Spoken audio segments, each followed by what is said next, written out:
समाजवादी कुनबा हुआ और ताकतवर।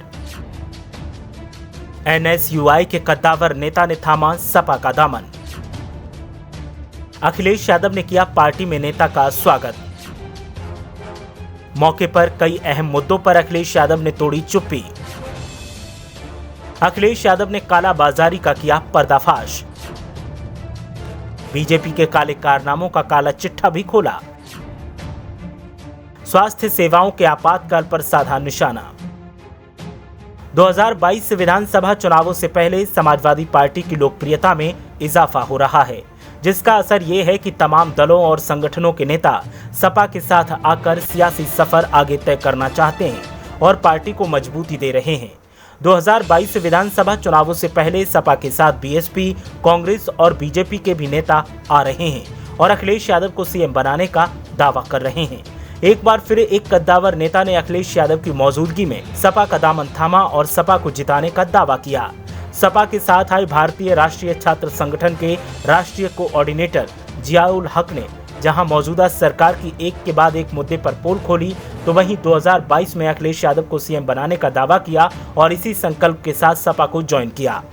जियाउल हक ने कहा कि लोगों के हकों पर मौजूदा वक्त में डाका डाला जा रहा है और इंसानियत का कत्ल किया जा रहा है।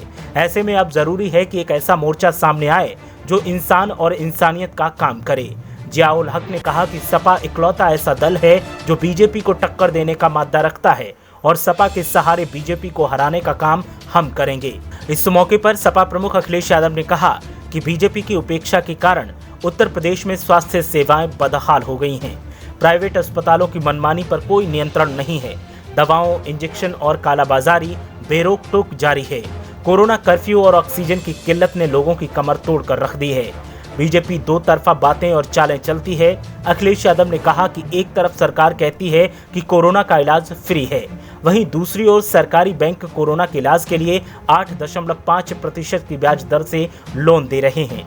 सपा अध्यक्ष अखिलेश यादव ने कहा कि बिगड़ी स्वास्थ्य व्यवस्था का हाल ये है कि मिर्जापुर के तिलोवल गांव के एक गंभीर मरीज को चारपाई में लादकर उपचार के लिए 8 किलोमीटर पैदल तक चलना पड़ा। बीजेपी राज में गंभीर मरीजों को एम्बुलेंस तक नसीब नहीं है। समाजवादी सरकार ने 108 एम्बुलेंस सेवा शुरू की थी, उसकी व्यवस्था बीजेपी ने चौपट कर दी। कानपुर में ठेले पर एक मरीज को लाने और कूड़ा गाड़ी में शव ले जाने की शर्मनाक घटनाएं हुई। सपा अध्यक्ष अखिलेश यादव ने कहा कि ब्लैक फंगस का सही इलाज अस्पतालों में नहीं हो पा रहा है।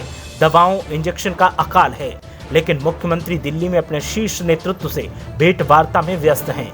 प्रदेश में हाहाकार मचा है, जनता त्रस्त है। बीजेपी जनता के दुख दर्द से जुड़ने की बजाय सिर्फ सत्ता बचाने में व्यस्त है। बीजेपी का यही लोकतंत्र है। अखिलेश यादव ने कहा कि अब वक्त आ गया है कि सत्ता के सुरूर में मगरूर लोगों को बताया जाए कि जनता ही जनार्दन होती है, जो कुर्सी दे सकती है तो कुर्सी छीन भी सकती है। ब्यूरो रिपोर्ट, मीडिया हलचल।